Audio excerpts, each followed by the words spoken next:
रामायण कथा हिंदी में।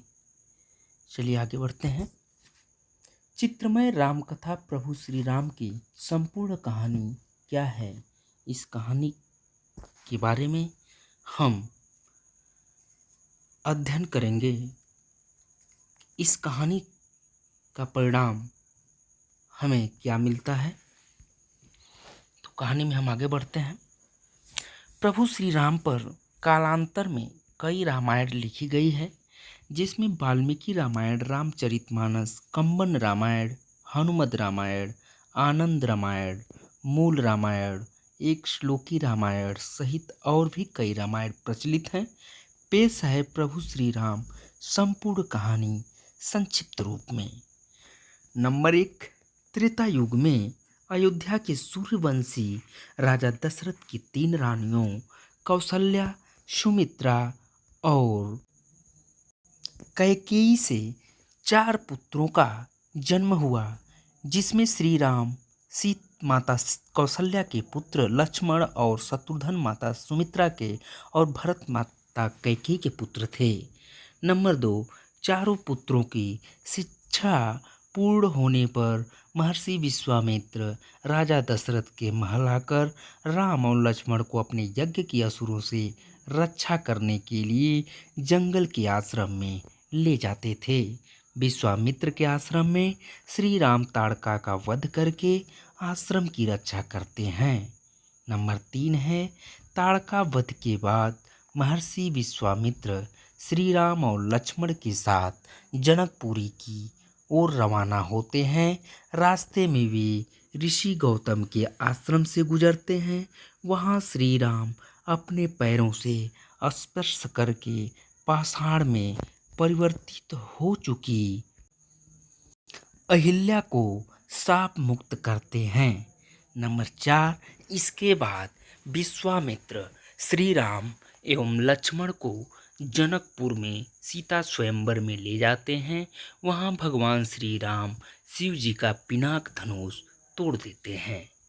नंबर 5 है, इसके बाद दशरथ जी के 4 पुत्रों का विवाह राजा जनक व उनके छोटे भाई कुशध्वज की पुत्रियों से होता है। श्री राम का विवाह सीता से, लक्ष्मण जी का विवाह उर्मिला से, मांडवी का विवाह भरत से और शत्रुघ्न का विवाह सुहृदकीर्ति से होता है। नंबर 6, देवासुर संग्राम में दशरथ का रानी कैकेयी ने साथ दिया था। दशरथ 2 वरदान मांगने का वचन देते हैं। श्री राम के राज्याभिषेक की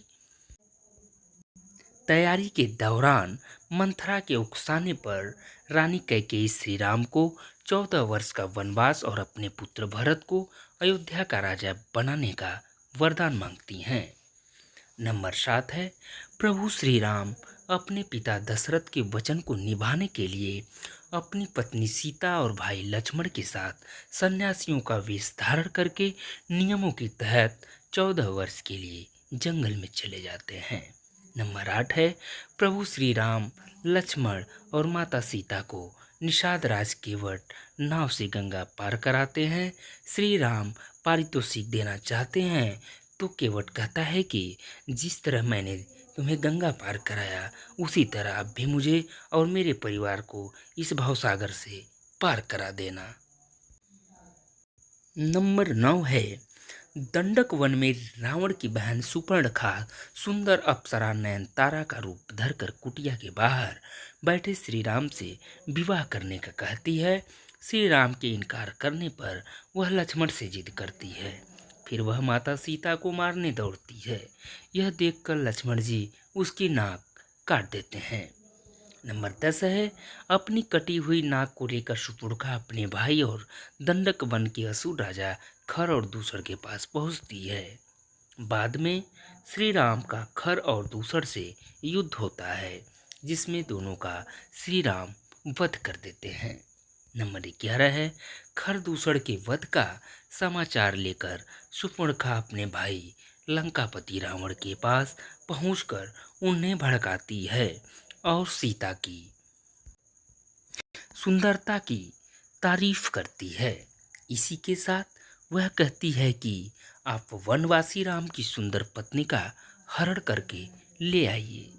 नंबर 12 है, इसके बाद रावण अपने मामा मारीच को हिरण बनाकर अपहरण की योजना बनाता है। सीता उस सुंदर स्वर्ण हिरण को देखकर उसे लाने के लिए श्री राम से जिद करती हैं। राम जी उस हिरण को लाने के लिए वन में चले जाते हैं। जब हिरण का भेद खुल जाता है तो राम उसका वध कर देते हैं।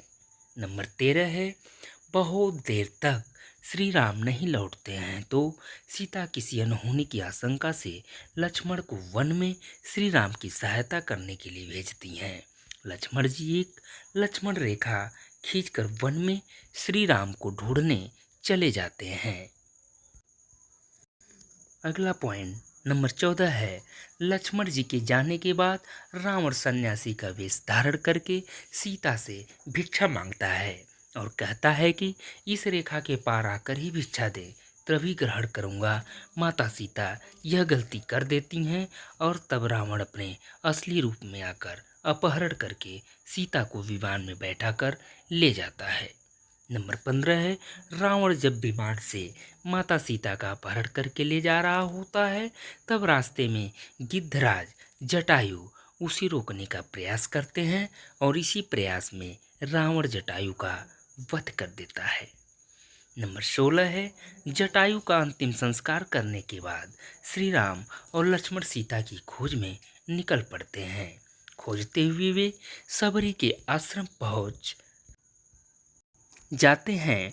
इसके बाद उनका हनुमान जी और सुग्रीव जी से मिलन होता है। सुग्रीव अपनी व्यथा श्री राम को सुनाता है।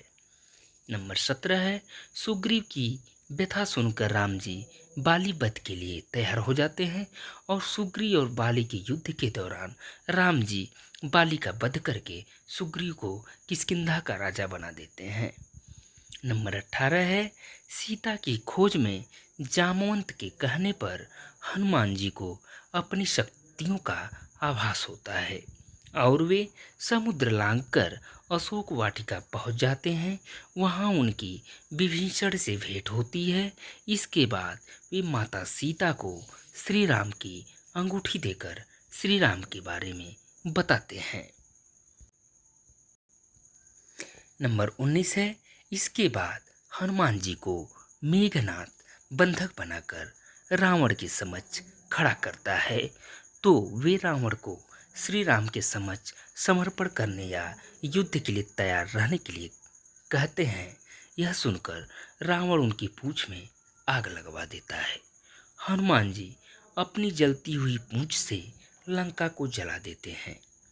नंबर 20 है, लंका दहन के बाद हनुमान जी विभीषण की मुलाकात श्री राम से कराते हैं और तब नल और नील की योजना से समुद्र पर सेतु का निर्माण किया जाने लगता है। नंबर 21 है, अंत में श्री राम बाली पुत्र अंगद को रावण की सभा में भेजकर समर्पण करने और शांति का अंतिम प्रस्ताव का संदेश देते हैं। रावण नहीं मानता है तो अंगद अपनी शक्ति का प्रदर्शन करके चेतावनी देकर लौट आता है। नंबर 22 है, इसके बाद राम और रावण का युद्ध होता है। तीसरे दिन के युद्ध में श्री राम का कुंभकर्ण से युद्ध होता है और तब कुंभकर्ण मारा जाता है। कुंभकर्ण और रावण के पुत्रों के मारे जाने के बाद लक्ष्मण मेघनाथ का युद्ध होता है। तब मेघनाथ राम लक्ष्मण को नागपाश में बांध देता है। फिर गरुड़ जी की सहायता से राम लक्ष्मण को नागपाश से मुक्त कराया जाता है। नंबर 23 है, इसके बाद मेघनाथ के प्रहार से लक्ष्मण जी मूर्छित हो जाते हैं। तब हनुमान जी वैदराज सुशील के कहने पर संजीवनी जड़ी बूटी का पहाड़ ले आते हैं। संजीवनी बूटी से लक्ष्मण जी को जब होश आ जाता है तब फिर से उनका मेघनाथ के साथ युद्ध होता है और अंत में वे मेघनाथ का वध कर देते हैं। नंबर 24, इसके बाद राम और रावण का भयंकर युद्ध होता है। विभीषण के बताने पर श्री राम नाभि में तीर छोड़ते हैं और तब रावण का वध करने के बाद प्रभु श्री राम अपनी पत्नी सीता और भाई लक्ष्मण के साथ पुष्पक विमान में बैठकर अयोध्या लौट आते हैं। नंबर 25 है, अयोध्या में प्रभु श्री राम, लक्ष्मण और माता सीता का भव्य स्वागत होता है और बाद में उनका राज्याभिषेक होता है। राज्याभिषेक में हनुमान जी, सुग्रीव, जामवंत, अंगद सहित वानर सेना के कई लोग शामिल होते हैं। तो दोस्तों, आप सभी लोग को यदि ये कहानी पसंद आई हो तो आप सभी लोग मेरे चैनल्स को सब्सक्राइब करें, लाइक करें एंड शेयर करें। आपका बहुत बहुत आभार होगा दोस्तों। बहुत बहुत धन्यवाद दोस्तों। Thank you so much.